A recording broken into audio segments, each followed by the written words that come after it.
The rain came down like bullets from the heavens, drenching everything in its path. Mud swallowed boots, leeches clung to flesh, and the air was so thick with humidity it felt like breathing through a wet cloth. Deep in the dense, unforgiving jungles of South America, a U.S. Navy SEAL team crouched in the dark, hearts pounding, radios hissing with static. Their mission had gone terribly wrong.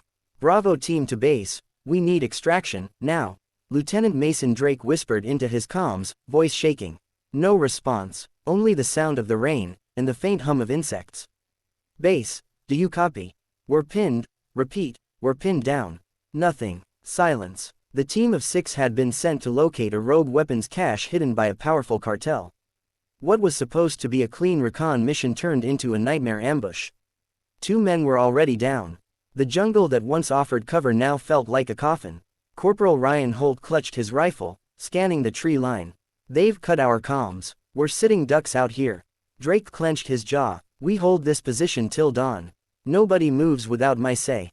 As lightning flashed across the canopy, shadows darted in the distance, cartel soldiers, hundreds of them, circling closer. The SEALs knew they wouldn't last the night. Their ammo was low, their medic was injured, and worst of all, no one knew they were alive. Then, through the thick sheet of rain, a faint glint caught Drake's eye. A scope reflection, far out, across the ridge. He raised his rifle, heart pounding, but before he could shout a warning, a shot rang out. Crack. One of the cartel gunmen dropped instantly. Then another, and another. Precise, clean, silent. "What the hell?" Holt whispered, scanning the horizon. "That's not one of ours." The shots came in rhythmic bursts, each one cutting down an enemy before they even realized where the fire was coming from. Within minutes, the entire assault force froze in panic, scattering like ants under fire. Drake pressed his radio again.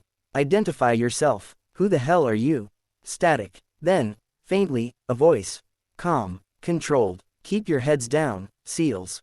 You've got Overwatch." It was the first human voice they'd heard in hours. The team hunkered down as the mysterious sniper provided cover from somewhere deep in the ridge. Every time a cartel soldier tried to flank, a bullet found him first. The precision was unreal. Whoever was out there wasn't just skilled, they were a ghost. By dawn, the jungle fell eerily quiet. The cartel retreat was complete. The SEALs were alive, but barely. Their supplies were gone, their medic was slipping in and out of consciousness, and their extraction window was closing fast. "Whoever that was," Holt murmured, "we owe them our lives." But Drake wasn't done. He was a soldier, and soldiers didn't leave anyone behind, not even ghosts. "We find them," he said firmly. "We don't move out till we do." Hours later, after hiking through a maze of vines and cliffs, they found signs, spent shell casings, footprints, a camouflage net half covered in moss. Then they saw her, a woman. She couldn't have been more than 30. Camouflage paint streaked across her face, eyes sharp and alert. A suppressed sniper rifle rested in her lap. The SEALs froze. She slowly raised her hands. "You're welcome," she said dryly. Drake blinked. "Who are you?" "Name's Arya Kane," she replied, slinging the rifle over her shoulder. "Former recon sniper, 3rd Battalion. I was part of your advance support, until command called me off. They thought you were all dead." Drake's eyes hardened. "We called for help for 6 hours. "I know," she said quietly. And no one answered. "So I did." There was something in her tone, steady, but heavy with pain. Later, around the campfire as they patched wounds and rechecked their bearings, she told them her story. 2 years ago, she had lost her entire unit during a covert op in the same jungle. Her best friend, her spotter, had bled out while headquarters ignored their SOS. Since then, she'd gone rogue, staying behind enemy lines, dismantling the cartel piece by piece. Alone, silent. "I made a promise that no soldier dies out here again," she said, her gaze distant. "Not if I can help it." The next morning, with her help, the SEALs began their trek to the extraction point. But the jungle had one last test in store. Drones buzzed overhead, enemy reinforcements had tracked them. Within minutes, gunfire ripped through the trees. The SEALs hit the dirt, firing back, but they were hopelessly outnumbered.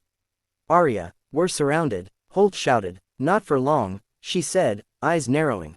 She moved like a shadow, climbing trees, setting traps, using the jungle as her weapon.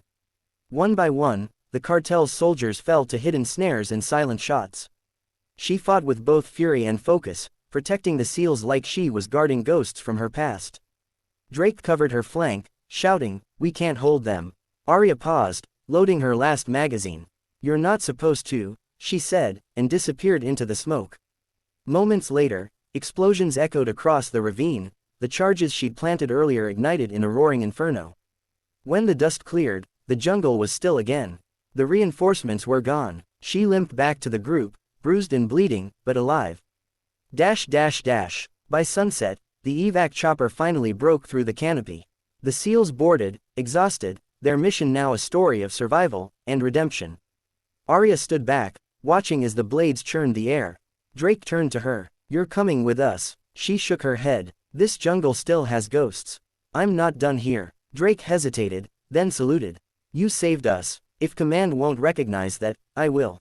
A small, sad smile crossed her face. "Just promise me one thing, Lieutenant." "What's that?" "Next time someone calls for help, don't wait for permission to answer." The helicopter lifted off, the jungle fading beneath them. From the air, the men watched as the lone sniper disappeared into the green expanse, her figure swallowed by mist and rain. For a long moment, no one spoke. Then Holt broke the silence. "Who was she, really?" Drake looked out the window, his voice low. "The one person who didn't give up on us." Months later, when the SEAL team returned home, a classified report landed on the Pentagon's desk, unsigned, untraceable. Attached were coordinates, intel, and photos of cartel outposts destroyed deep in the jungle. At the bottom was a single line: